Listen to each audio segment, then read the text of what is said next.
Hello and welcome to you all. Today on the Sandro Forte Success Stream, I am very pleased, delighted, and somewhat in awe of my guest. This is the go-to specialist for all things success. This man is someone who has led a Royal Mail sales program, helping to grow sales by £500,000 per week in just 6 months, to reducing the build time for a £30 million aircraft from 400 days to just 14 days. I'd love to know how he did that. But he's most well known for the help, support, and guidance he's given to some of our sporting world champions, most notably Ronnie O'Sullivan in snooker and Darren Clarke in golf.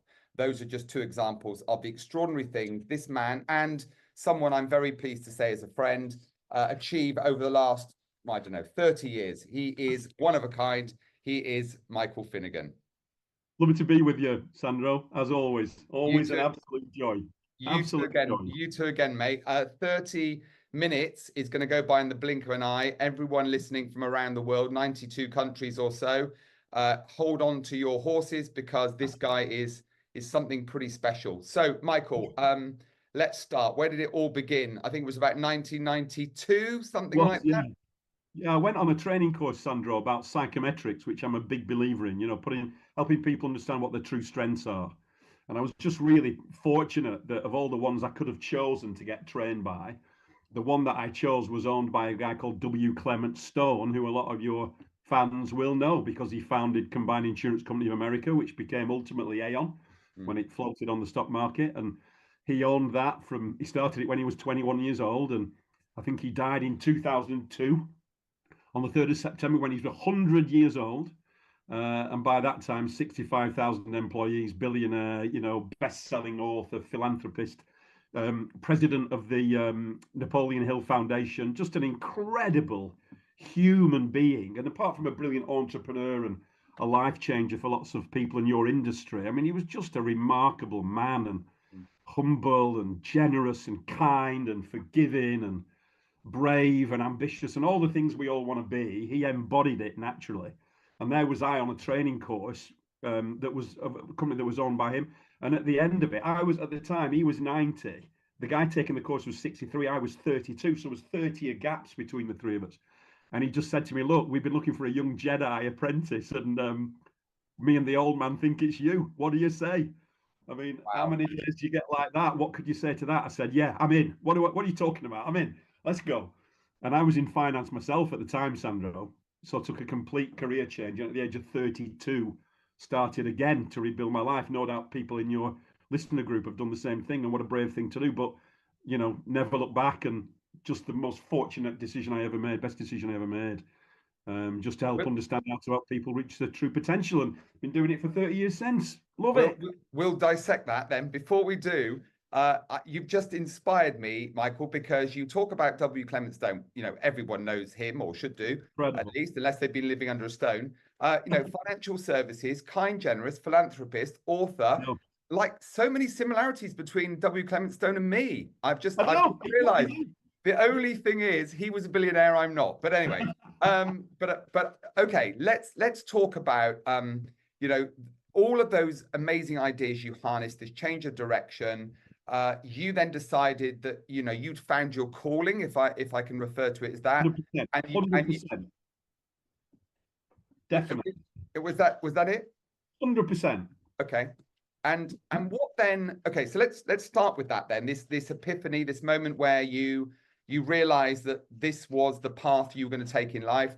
And then you start to get involved and meet and work with some, pretty extraordinary people. But it would be fair to say, no disrespect to people like Darren Clarke and Ronnie O'Sullivan, very, very talented individuals, but they hadn't quite realized their true potential. So tell us about how that happened. And then probably, if you can, because I want you to do all the talking, how did you turn talent into world class?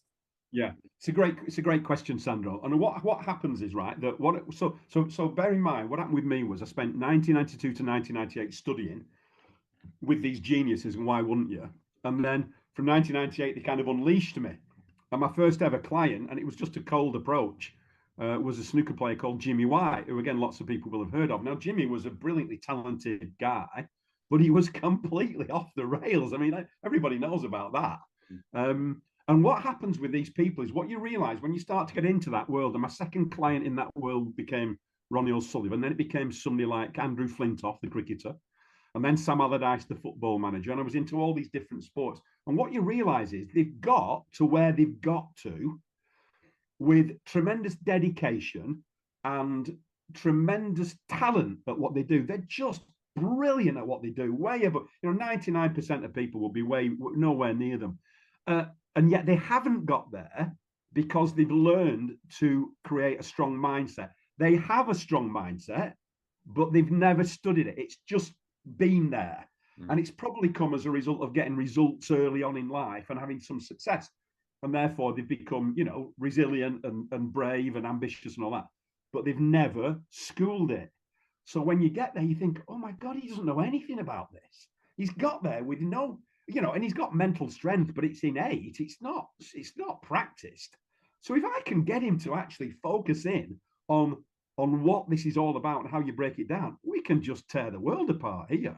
So that's what you're actually doing then. You're actually educating them. And through the education then comes inspiration. How does this thing work?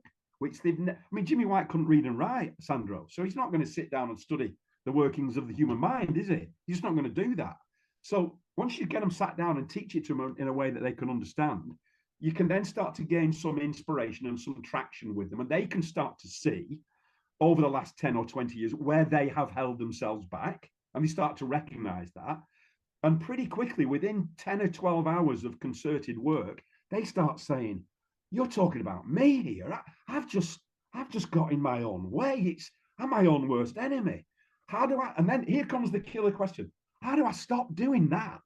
Now, when they ask you that question, it's a home run, right? The rest of the journey is just going to be easy because they have had that epiphany moment, as you just said then, of, oh my God, it's me. It's not luck. It's nothing to do with anything. It's just me stopping myself doing it. And if you wanted an example of that recently, Sandro, you just had to watch Rory McIlroy was it the US Open Golf Championship or the PGA ever? Missing 2 putts from within 3 feet. That's not talent and technique. That's, I don't deserve this. This isn't me. Pure and simple. And what you find whether it's business or sport or life or people in jail or people who are homeless or kids who are getting thrown out of school, I don't deserve this. This isn't me. Now you and I would call that self-esteem or self-worth. And it's that you're working on. That's what you're working on. And, with these people, with Ronnie O'Sullivan, do you think I'm seriously going to spend any time talking to Ronnie O'Sullivan about snooker or to Darren Clark about how to hit a golf ball, for goodness sake? No, because that's not what's getting in his way. What's getting in his way is him considering himself worthy of lifting the Open Championship or the World Championship. And that's literally all it is. And it takes a long time then to get it through. We might work with somebody for 6 months or 3 years, whatever it takes to rebuild that. And once you've rebuilt it, nothing's going to get in the way then because the talent was always there. Yeah. And they think they're focused and they think they're ambitious. And you know what? Between you and me, they're not. They're not. Rory McIlroy said the other day, if I never win another major championship, my career has been a success. Well, guess what? He ain't going to win one because he doesn't need to. He doesn't need to. He's just giving himself, let himself off the hook. So go on then, carry on doing that. You won't get anywhere. Yeah. If you want to achieve something, you got to set something and go and chase it and just block out all the noise that comes that I'm not good enough for. If only I had a bit more money to invest in this idea or whatever. Forget all that nonsense. It's never that. It's you and whether you really want it, whether you're really serious about it. And if you do that, we can work with you because we can show you how to harness it. And Sandro, that's all we've done. And we've done it in 28 countries around the world, in every facet of human life you can imagine, and it's worked damn near every time. Yeah.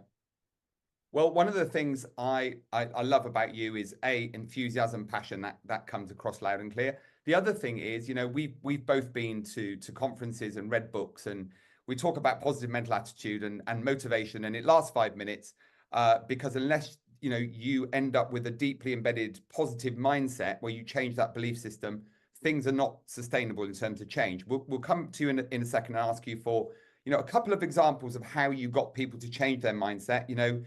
Taking a 400-day engine build and turning it into a 14-day build, or whether it's increasing sales by £500,000 a week. There's a lot more to it than just mindset, but we'll come back to that in a second. What I love about the book you've written, which I'm sure you will appreciate mentioning, I love the fact that it isn't just a whole series of stories and anecdotes. There's some clear messages, but most importantly, some real tangible takeaways. It's for those who haven't read it, go buy a copy. There'll be a link in the live stream that you can access the book if you want to buy it. And if we talk nicely to Michael, he might even sign it for you. But what I love about the book, which I've read about 5 times now, Michael, is it's visually very stimulating because there's lots of pictures and diagrams, and it's very simple. And I don't say that with any disrespect, but it gives people real practical takeaways where they can see that tangible benefit of moving from one place to another. So when Royal Mail come to you and say, we've got a problem, or we've got an ambition, or Ronnie O'Sullivan comes to you and says, I think I'm capable of winning the world title, but I can't quite get there. I'm not asking you to give away your trade secrets because people have to employ you for that. But typically, what sort of things? Where do you start? How do you unpack what's gone for? They've reached that epiphany. They know something has to change, but they feel a sense of pain that always accompanies change. How do you unpack where they are, and B, kind of rebuild? Yeah, so I think what we're doing first of all, let's start from the basics, as you mentioned in the book.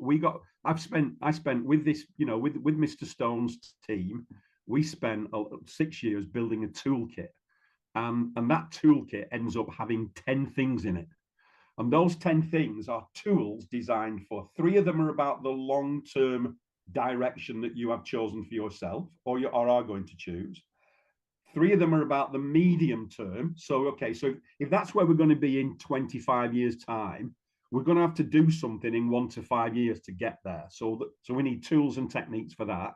And then we're going to have to create some escape velocity. So 4 techniques to give you some escape velocity for the next 90 days. What are you going to do? So that's where we start from. We've got 10 things to chuck at a situation. And people ultimately need to use all 10, Sandro, right? That's what they need to do.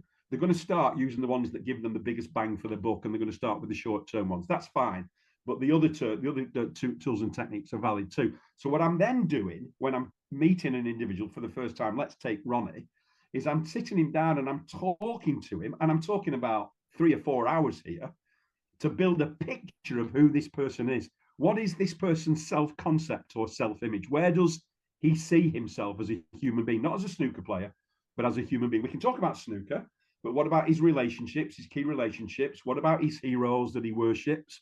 What about his hobbies and interests? What about his passions and his desires? So we're building a big picture of all that. And from that, then, as you evolve through it, you start to get a clear picture of where we're going to start with him. Now, what I would then almost always do is I would tend to avoid any shortcuts, and I would take people through a detailed journey of how does this work?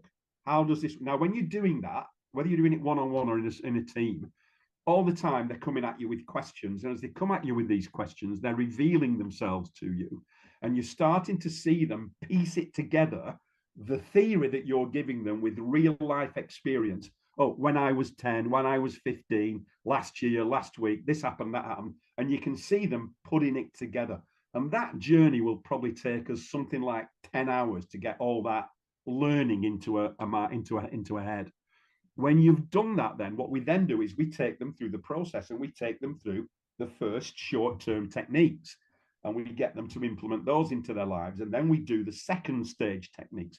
And this might happen over a period of 2 to 3 months, Sandro, because I want to check that at every stage they're using them properly until they get familiar with them and they become unconscious and automatic. Then we can go ahead. The power ultimately, and certainly the power in the Ronnie O'Sullivan thing, without giving any confidentiality away, and the power in the Darren Clark thing when he won the Open Championship, came from the long term. from getting, and I know you do this in financial services, but when you sit down with someone and say, okay, you're 30 years old today, just do me a favor. I'm now going to make you 60. Tell me who you are. Tell me who you became. Now, yeah, and we just let it splurge out. And then you just hold the mirror up and say, what do you think of that then? How does that look to you? Is that where you want to be? And it's dawning, the inevitability of what they're setting as a course or a destination is pretty frightening, I think, at first. And it is an epiphany, it is a wake-up call, it is a slap in the face. And then say, right, well, if we don't like it, the good news is it's not going to come true for 30 years. So we better start working on changing it by using our techniques. And I think that is the biggest single moment in anybody's relationship with us, is when we make them look into the future, as I know you do, and then decide whether they like what they see or not. I was with a team like yesterday, just on this point, right? And this lady was saying, oh, I'm 60 and I'm going to retire soon. And I'm terrified that I'll just, I'll lose my purpose without my job and I don't know what to do. So I said to her, listen, do me a favor. You're not 60, you're 85. And she looked at me and said, what do you mean? So I said, I want you to think about being 85. Listen to what she said. I'll be dead. I'll be dead. And I said, and there, in a nutshell, is your entire problem. Because that is not a future you should be signing up to. And not only are you signing up to it, you created it. So let's start right there. And the look on her face was, an ashen complexion, like, oh my God, how many times have I said that when I've thought about being 85? Well, you better stop. You better, Mr. Stone was 100 when he was still president of Combined. Come on. So you've got to get him to think differently, Sandro, and see the problems that people have are always now, aren't they? They want to fix now. And what they realize is now is created by where they're heading to. If you're going to be dead, if you're going to be dead at 85, why do I need you to be eating healthy when you're 63? I don't need you to be. I can get you to be dead in 20 years without eating healthy, or without looking good, or without doing a degree, or without being, socially interactive. You don't need any of those things, because you're going to be dead, and I've got to make you dead. People just don't realize that it's what I find, Sandro, is right. Success is never about discipline. Success is about dreams, because dreams build discipline. We've all got teenagers who lie at home in bed, right? Until what? Well, I don't know, until they meet a boy or whatever, or until something happens. And then all of a sudden they get out of bed and they start even washing and using deodorant and things like that without ever being told to do it. Because they don't need to be told to do it. They need to be told to dream it. Yeah. And if they dream it, they'll do it. You don't need to tell them then. You get what I mean?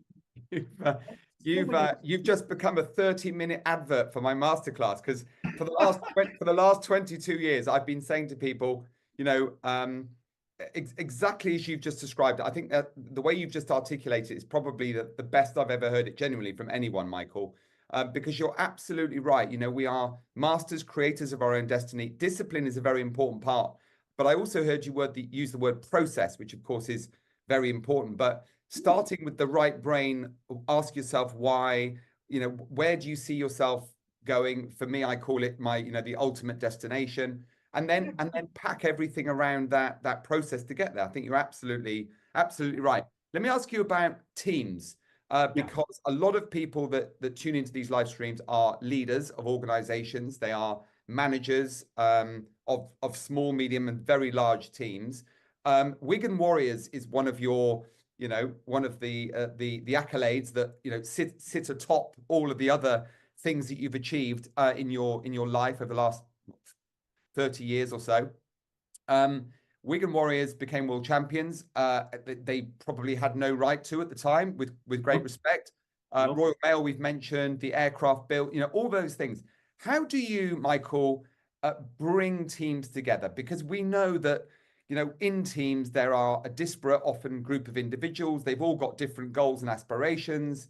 But to achieve great outcomes, a bit like Wigan Warriors, because I love this story, you have to get people all pointing in the right direction with one common objective. How do you do that? Yeah, let me share a few examples, a few secrets about that then. So the first thing is, Wigan Warriors is a guy called Sean Wayne, right? And I firmly believe that every organization becomes the extended shadow of one person. Every organisation is the extended shadow of one person, and Wigan Warriors is Sean Wayne. And Sean Wayne has been a client of mine since 1998. And so all you have to do to start the revolution at Wigan Warriors is start with Sean Wayne, director of rugby or first team coach or whatever he is. Let's start there. Now, Sean Wayne will then lay out his vision of the future to his team, to his coaching team, and to his players. And what you'll have when you get them together, let's say that's 30 people, you will have guaranteed in any team watching this right now, you'll have out of 30 people, 6 or 7 absolute diamond superstars. And you will see their eyes locking on to you or to Sean in that situation instantly. And you know then that now we've got a bedrock of people we can work with, because you know that 6 can become 7, 7 will become 8, and before you know it, we will have 30 absolutely fired up monsters, unstoppable. So it starts with 1, and then it just, you know, contagiously infects half a dozen. And before you know it, what happens then? And one of the things we're doing, Sandra, when we go into a team, as I was doing this week, was you're asking the leaders to turn up the heat under inspiration, turn up the heat under ambition. So when you get negative people in a team, we all tend to tone it down. And what we're doing then is we're playing to the wrong people. We're playing to the cynics. The cynics are now getting what they wanted. They're now getting realistic goals. Like, oh my God, I'm going to shoot myself in the head if I have to chase a realistic goal. Who wants one of them? Sean Wayne wants to be champions of the world when Wigan aren't even champions of England. So, like, you got to get excited. And instead of toning it down, dial it up, baby. Speak to the people you want in the room, not the people you've got in the room. And you know you've got half a dozen, and that is enough.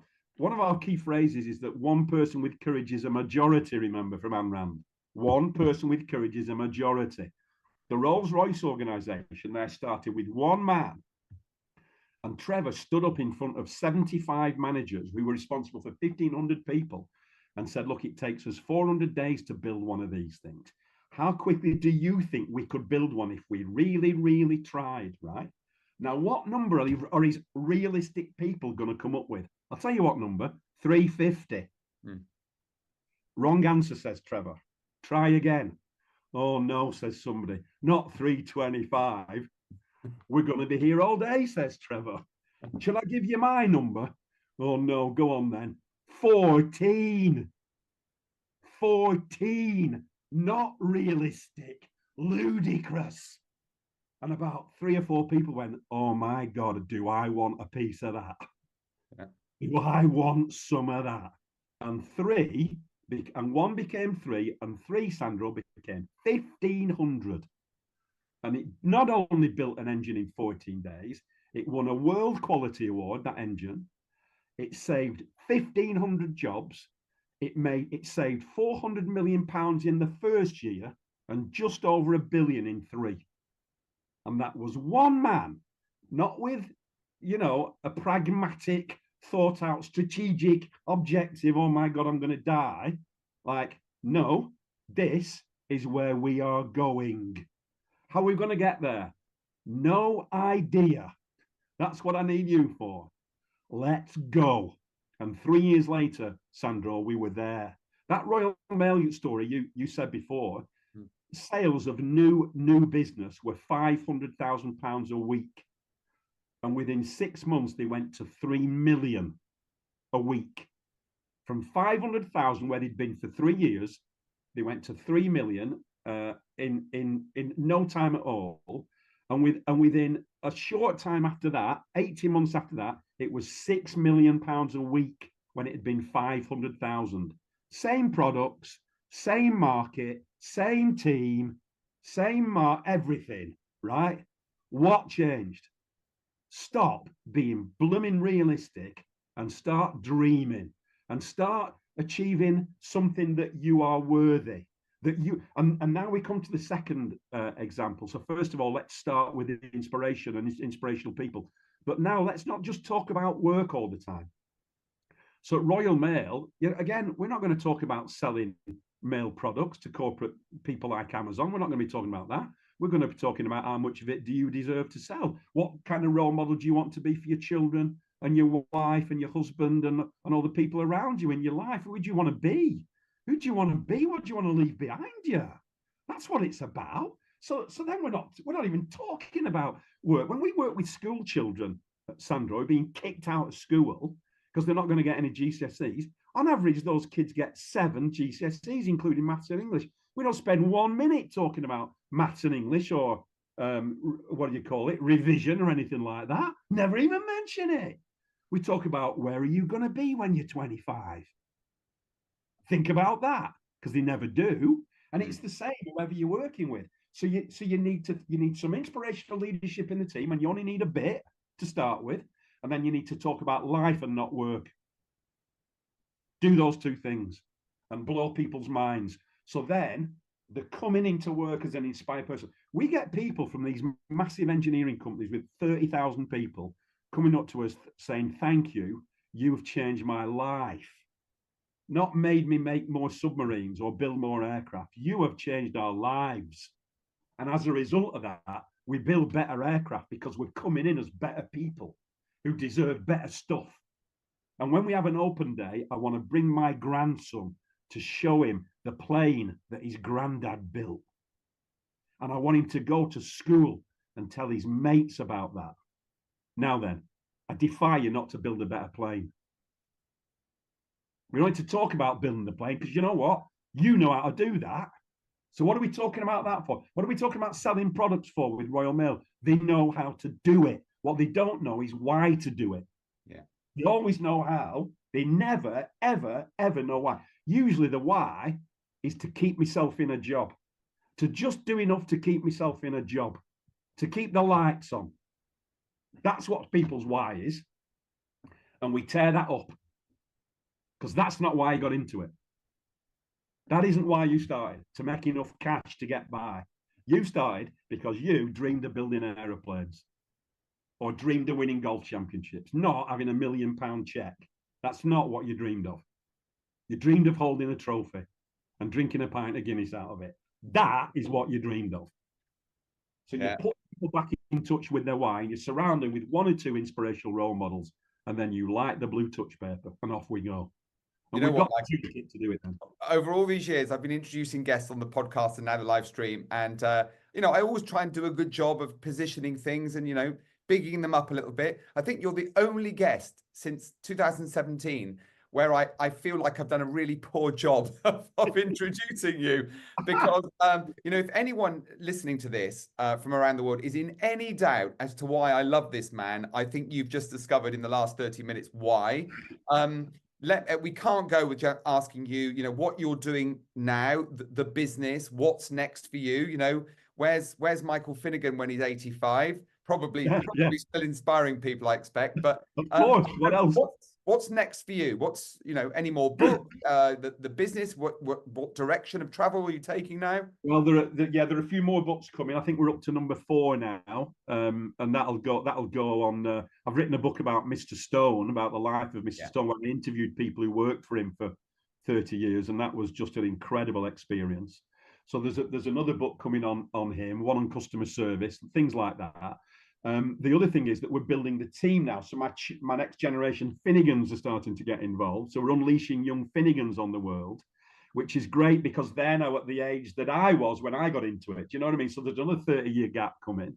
And they are doing a better job with the business, Sandro, than I ever did, because they're more business people. I was just wanting to work with people and touch their lives, but they want to build businesses. So we've got a building team on that, which is very, very exciting. And then that frees me then to just do more stuff like this because I'm less time at the coalface and more time being able to touch audiences like yours and say, hey, come on, the sky's the limit. Let's go together. So I'm spending more time speaking, more time researching and thinking and being able to do things like this. And the team, meanwhile, are just ploughing our business onto unseen levels, which is fantastic. That's amazing. Well, I know you and I are long overdue a beer, so we'll make that happen. Just so you know, because you don't know this, I've got the 2 young Fortes in the business now as well. So you and I not only have a lot in common, we also speak exactly the same language. I've been saying what you've been saying for the last 25 years. You do it far better and far more eloquently than me. But I have to say, every time I speak to you, genuinely, I feel uplifted and inspired. You know, a lot of this stuff I know. Sometimes we lose our way and we forget things. Just one very quick little tip. You know, a lot of people who listen to this, Michael, you know, they set off with the best of intentions. They listen intently. They make notes. They start putting things into action. It starts to happen. Inevitably, they hit a little road bump along the way. Some people in our business call it a slump. How do you deal with those moments? You know, you've had a few in your life. I've had plenty.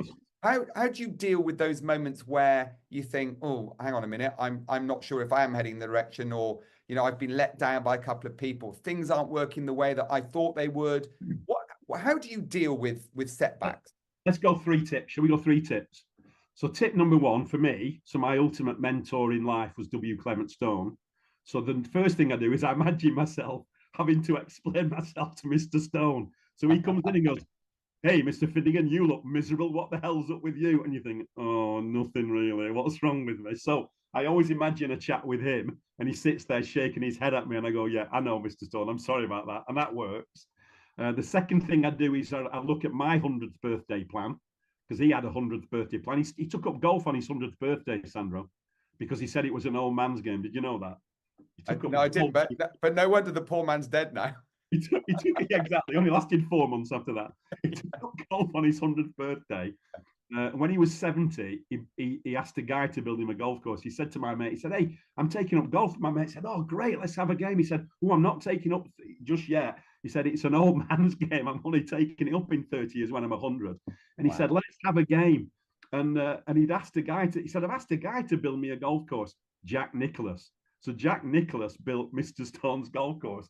And when he was 100, he had his first round of golf with Jack Nicklaus. I mean, that's the kind of guy he was. So I think about, okay, so I'm having a chat with Mr. Stone. Now I'm looking at my 100th birthday plan, right? That's the second thing. And the third thing I'm saying to myself is, listen, you're only ever one thought away from brilliance. So what are you waiting for?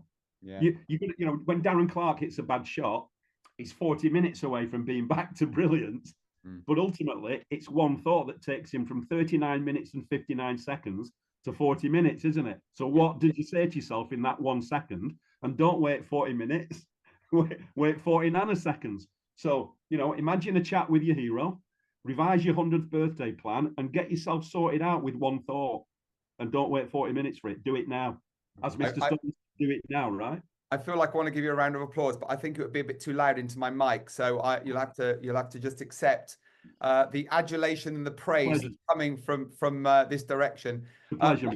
Michael, you've been so inspiring, uplifting. I mean, we're going to be flooded with emails and comments and notes. I'd love to see if we can find a way to do some work together. We'll talk about that offline. Thank you so much, Michael Finnigan, for joining us on the Success Stream today. You've been absolutely fantastic. So have you. Awesome, mate. Awesome.